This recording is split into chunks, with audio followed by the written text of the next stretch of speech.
Halo semuanya, perkenalkan saya Esdia Cynthia dengan NIM 202501000122 dari Program Studi Pendidikan Guru Sekolah Dasar kelas SD 25C. Di sini saya akan membahas mengenai materi yang berjudul Landasan Sosiologis dan Antropologis Pendidikan. Nah, materi kali ini dapat membantu kita untuk memahami bagaimana pendidikan terkait dengan masyarakat, manusia, dan juga kebudayaan yang ada di sekitarnya. Adapun tujuan pembelajarannya yaitu yang pertama, untuk menjelaskan pengertian individu, masyarakat, serta kebudayaan, lalu mendeskripsikan landasan sosiologis dan antropologis pendidikan beserta implikasinya. Nah, setelah materi disampaikan, diharapkan mampu menjelaskan pengertian dari individu, masyarakat, kebudayaan, serta memahami apa itu landasan sosiologis dan juga apa landasan antropologis beserta kaitannya dengan pendidikan. Selanjutnya yaitu mengenai individu, masyarakat, dan kebudayaan. Individu merupakan manusia perorangan yang memiliki keunikan dan memiliki kebebasan dalam mengambil keputusan, sehingga setiap orang itu atau setiap individu itu memiliki perbedaan dan juga bersifat otonom. Apa itu bersifat otonom? Sifat otonom yaitu kemampuan untuk mengambil dan mengatur dirinya sendiri. Lalu, masyarakat. Masyarakat merupakan sekumpulan atau sekelompok orang yang menjalin kerjasama dengan waktu yang cukup lama sehingga membentuk satu kesatuan sosial dan menciptakan kebudayaan. Nah, apa sih itu kebudayaan? Kebudayaan merupakan gagasan atau tindakan dan hasil karya manusia yang dipelajari dan diwariskan dari generasi ke generasi. Selanjutnya yaitu mengenai jalur pendidikan. Nah, dalam kehidupan sehari-hari ada 3 jalur pendidikan. Yang pertama itu pendidikan formal, yang kedua pendidikan non-formal, dan yang ketiga pendidikan informal. Lalu apa sih itu pendidikan formal? Pendidikan formal merupakan pendidikan yang berjenjang sekolah atau lembaga resmi dari pemerintah atau yang disediakan oleh negara. Contohnya yaitu sekolah dasar, sekolah menengah pertama, sekolah menengah atas, hingga perguruan tinggi. Lalu, apa itu pendidikan non-formal? Pendidikan non-formal merupakan pendidikan yang dirancang untuk memenuhi kebutuhan atau untuk menambah pengetahuan yang belum didapatkan di pendidikan formal. Contohnya seperti apa? Contohnya seperti kursus dan juga les. Lalu ada pendidikan informal. Nah, pendidikan informal ini didapatkan dari keluarga dan juga lingkungan masyarakat. Pendidikan informal ini biasanya spontan atau secara alami didapatkan, biasanya dari pengalaman-pengalaman atau dari apa yang kita lihat, kebiasaan-kebiasaan dan hal yang lainnya. Lalu selanjutnya yaitu sosiologi dan pendidikan. Nah, sosiologi itu apa sih? Sosiologi itu merupakan ilmu yang mengkaji mengenai hubungan manusia dalam sekelompok dan struktur sosial, sehingga kita mengetahui bagaimana sih masyarakat itu bisa tersusun dan juga berfungsi. Lalu, ketika sosiologi ini dimasukkan atau diterapkan dalam dunia pendidikan, maka lahirlah sosiologi pendidikan. Nah, sosiologi pendidikan ini tuh mengkaji mengenai proses sosial dan pola interaksi dalam sistem pendidikan, baik yang ada di sekolah maupun luar sekolah, atau baik pendidikan formal, non-formal, dan juga informal. Baik, selanjutnya yaitu mengenai ruang lingkup sosiologi pendidikan.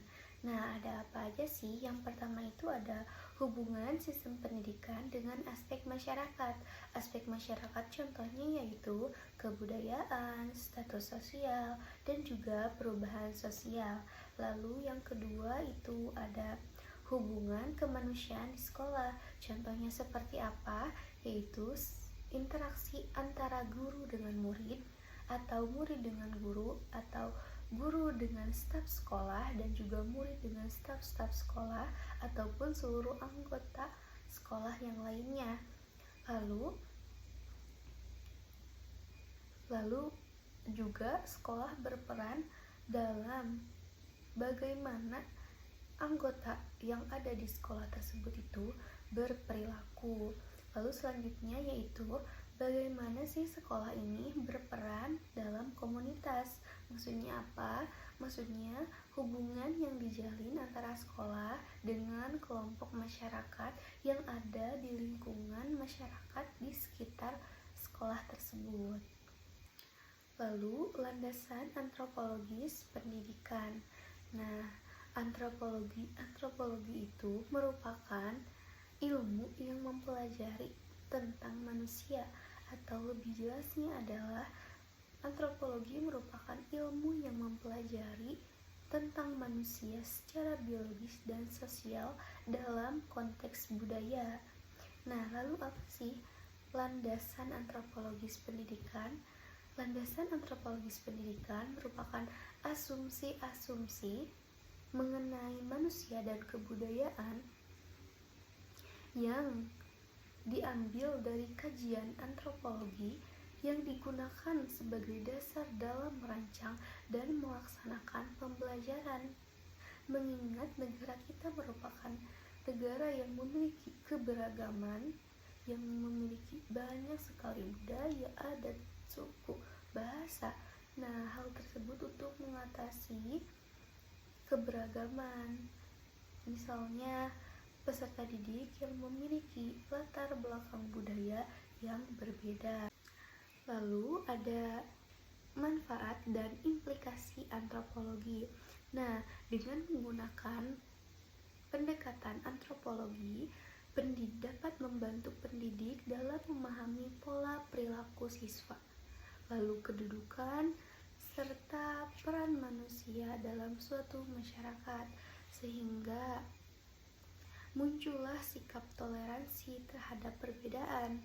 Lalu dalam praktiknya atau implikasinya, antropologi ini tuh berperan dalam mengarahkan pendidikan untuk mengidentifikasi kebutuhan belajar siswa, karena pendidikan atau proses pembelajaran harus disesuaikan dengan kebutuhan siswa.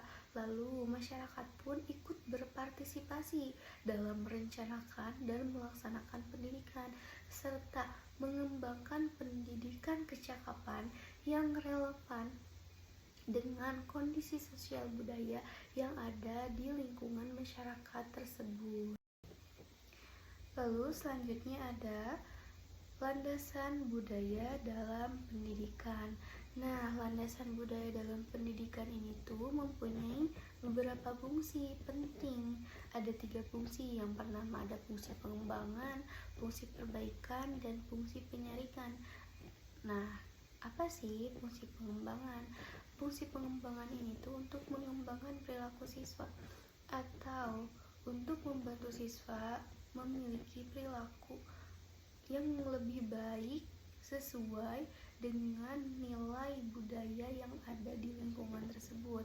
Lalu apa sih fungsi perbaikan? Fungsi perbaikan ini tuh untuk meningkatkan martabat manusia, atau lebih tepatnya karena memperbaiki misalnya dari yang asalnya memiliki perilaku yang kurang baik menjadi perilaku yang baik. Lalu ada fungsi penyaringan. Fungsi penyaringan adalah untuk membantu siswa dalam menyikapi atau lebih selektif dalam menyikapi budaya luar, sehingga siswa dapat melestarikan budaya yang sesuai dengan karakter bangsa. Nah, tujuannya pun yaitu untuk mengembangkan atau menguatkan dan menumbuhkan karakter baik peserta didik, memunculkan jiwa kepemimpinan, kreativitas, dan juga suasana belajar sekolah yang aman, damai, dan sehingga proses pembelajaran terjadi dengan kondusif dan tujuan pembelajaran dapat dicapai dengan baik. Lalu selanjutnya yaitu sumber nilai utama. Adapun sumber nilai utama dari pendidikan budaya dan pendidikan karakter yaitu agama dan Pancasila yang menjadi dasar bagi kita atau menjadi pedoman dalam berperilaku dan bertindak baik bagi individu, masyarakat, dan juga untuk negara. Selain itu, pendidikan budaya juga untuk mengembangkan karakter siswa yang dijadikan sebagai acuan untuk mencapai tujuan pendidikan nasional. Nah, adapun kesimpulan yang dapat kita dapat dari materi tersebut yaitu landasan antropologis dan landasan sosiologis ini tidak dapat dipisahkan. Kita dapat memahami atau menegaskan bahwa individu, masyarakat, dan juga kebudayaan ini tidak dapat dipisahkan atau selalu terkait. Nah, dari landasan sosiologis kita dapat memahami mengenai pola interaksi antara pendidikan dengan komunitas ataupun dengan perubahan sosial. Lalu dengan landasan antropologis kita dapat mengakomodasi keberagaman budaya yang dimiliki oleh peserta didik sehingga proses pembelajaran ini relevan dengan latar belakang budaya dan kebutuhan siswa. Sehingga dari hal tersebut guru perlu memahami dinamika yang ada untuk menciptakan generasi atau membentuk generasi yang kompetitif, global, berkarakter, dan juga memiliki toleransi. Mungkin cukup sekian dari saya, kurang dan lebihnya mohon dimaafkan. Sampai jumpa semuanya.